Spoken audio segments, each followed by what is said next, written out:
Quand on achète un nouvel iPhone, l'une des premières choses que l'on regarde, c'est le pourcentage de batterie.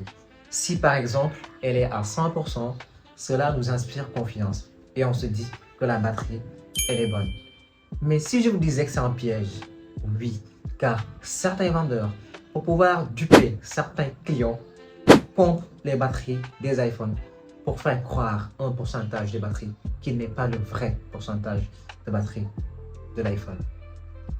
Aujourd'hui, parmi tant d'autres astuces, je vais vous présenter une astuce qui va vous permettre de savoir le réel pourcentage de batterie de votre iPhone.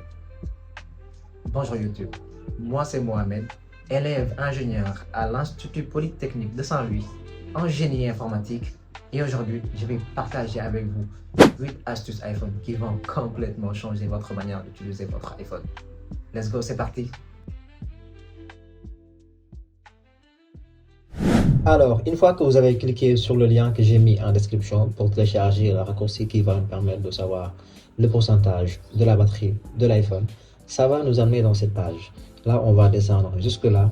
On va voir Check Your Battery iPhone. On clique là-bas. Une fois qu'on fait, il va suffire tout simplement de cliquer sur Ajouter le raccourci. Et le raccourci s'ajoute tout simplement. Maintenant, on va aller dans Paramètres. Et une fois sur Paramètres, qu'est-ce qu'on va rechercher sur Paramètres? On va rechercher Analyse. Maintenant, quand on met Analyse, ça nous met Analyse Amélioration. On clique là-bas et on vient sur Données d'analyse. Une fois sur Données d'analyse, on clique sur le plus récent, là. Et là, on clique sur le bouton Partager. Quand on va cliquer sur le bouton Partager, on va voir Battery State. Et c'est ça qui va me permettre de savoir la vraie batterie. Là, on clique, on regarde.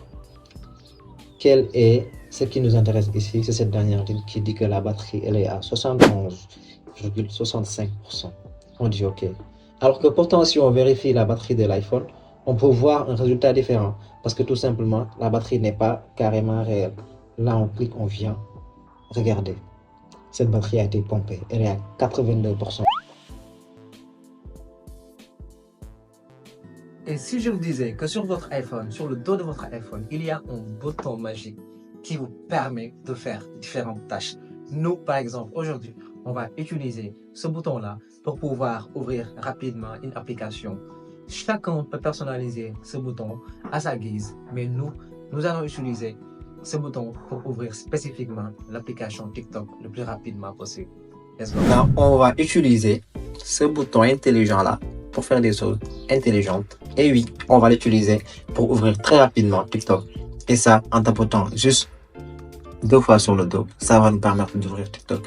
Comment se faire? On va ouvrir d'abord l'application raccourci sur le téléphone. Une fois que c'est fait, on clique sur le bouton plus qui se trouve ici en haut. Et là, on vient sur ouvrir l'app. On clique et là, on choisit l'app concernée. On met par exemple, voilà. Dès qu'on met TikTok, ça nous met ça. On ajoute TikTok. On clique sur OK. Maintenant, qu'est-ce qu'on fait? On vient dans Paramètres. Une fois sur Paramètres, qu'est-ce qu'on recherche? On recherche toucher dos. Toucher le dos. Maintenant, ça nous amène toucher 2 fois. On clique sur toucher 2 fois. Une fois qu'on clique sur toucher 2 fois, on a un ensemble de choses, un ensemble de raccourcis. On descend jusqu'à voir le nom de notre raccourci. Nous, notre raccourci, on l'a appelé ouvrir l'app. Alors, sur la liste des raccourcis qui se trouve ici, on va choisir ouvrir l'app.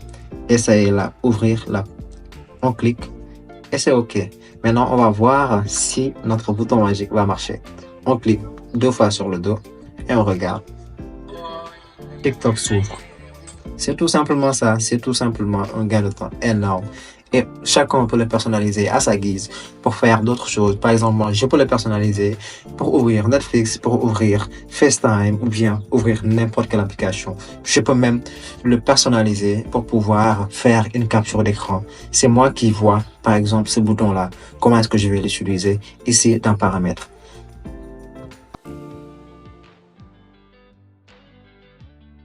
Si vous êtes tête en l'air, comme moi, souvent vous oubliez les anniversaires de vos amis, souvent vous oubliez beaucoup de choses. Alors cette astuce-là va vous permettre de programmer un message, de l'envoyer à une date et à une heure précise pour ne plus rater les anniversaires ou bien quoi que ce soit d'important pour vous. Comment envoyer un message programmé? Je pense que c'est super pratique.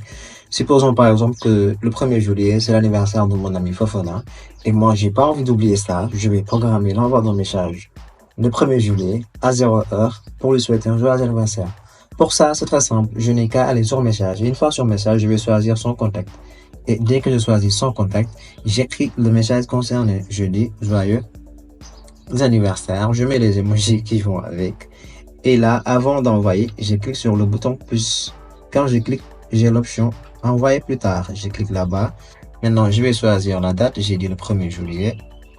À quelle date? À 0h. Et c'est OK. Là, je vais cliquer sur envoyer. Maintenant, le 1er juillet à 0h, ce message sera envoyé à Fofana pour lui souhaiter un joyeux anniversaire. Alors, si vous êtes étudiant comme moi, cette astuce va grandement vous changer la vie. Parce que moi, en tout cas, elle me facilite ma manière de travailler. Si par exemple, on vous envoie un texte par WhatsApp ou bien que vous saisissez un texte sur Notes et que vous voulez directement le convertir en PDF, on va vous présenter ce raccourci qui va permettre de le faire en un clic. Alors, Ça, je comment vous dis. créer un fichier PDF avec votre iPhone le plus rapidement possible? Ça, c'est très simple. Vous allez ici sur votre iPhone, vous allez voir l'application raccourci. Vous cliquez sur raccourci. Une fois que vous le faites, il y a d'abord ce bouton plus qui s'affiche ici. Vous cliquez là-bas et vous glissez tout simplement jusqu'à ici. Vous allez voir document. Vous cliquez sur document et là, on a quoi? On a créé PDF. On clique sur créer PDF, on clique sur entrée de raccourci et entrée de raccourci. Une fois que c'est fait, on va rechercher coup d'œil pour pouvoir afficher par exemple le résultat qu'on va avoir. On clique coup d'œil et on dit c'est OK.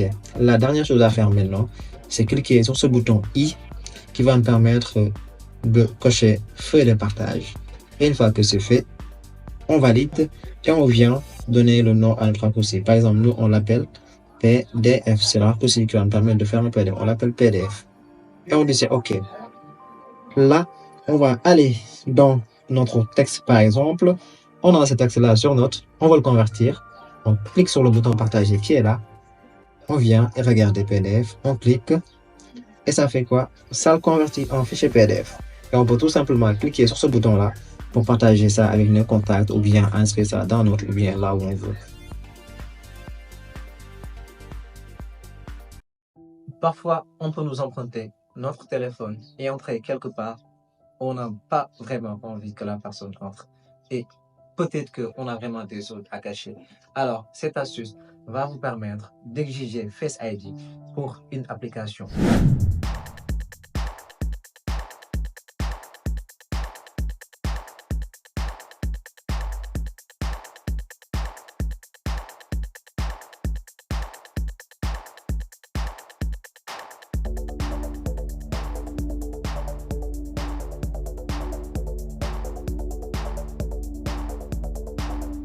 Il arrive que nous sommes dans une page et que nous sommes en train de lire une page, qu'on glisse vers le bas, qu'on glisse pour continuer jusqu'à la, par exemple, jusqu'à la fin.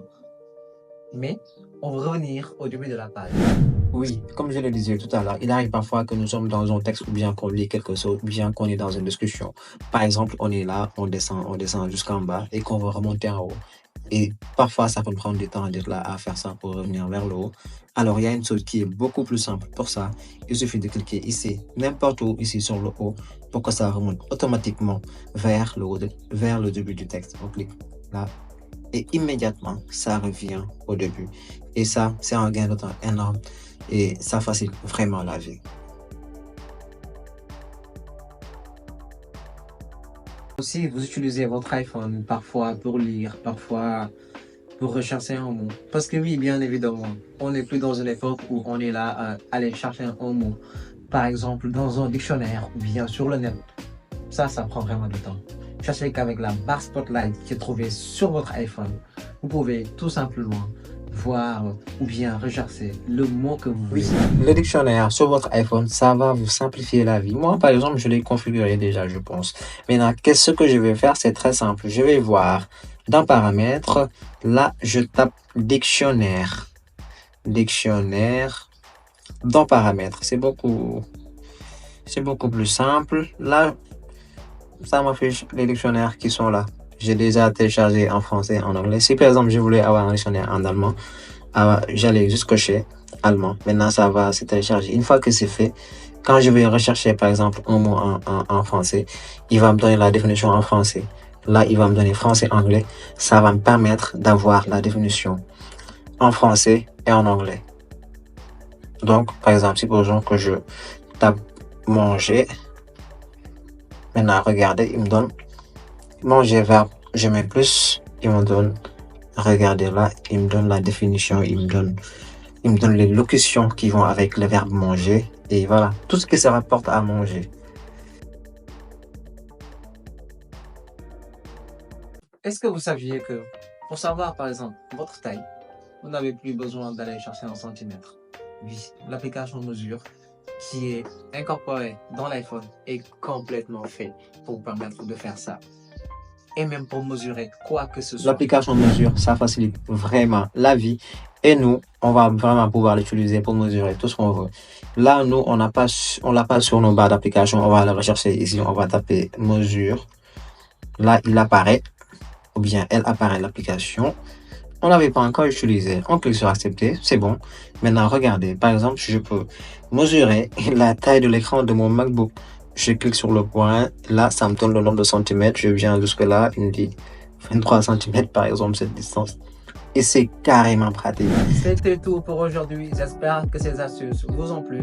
Si vous avez par exemple une astuce préférée, vous pouvez me le faire savoir en commentaire. Je répondrai à tous les commentaires.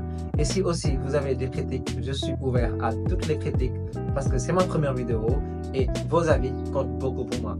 N'oubliez surtout pas de vous abonner et d'activer la cloche de notification. À une prochaine.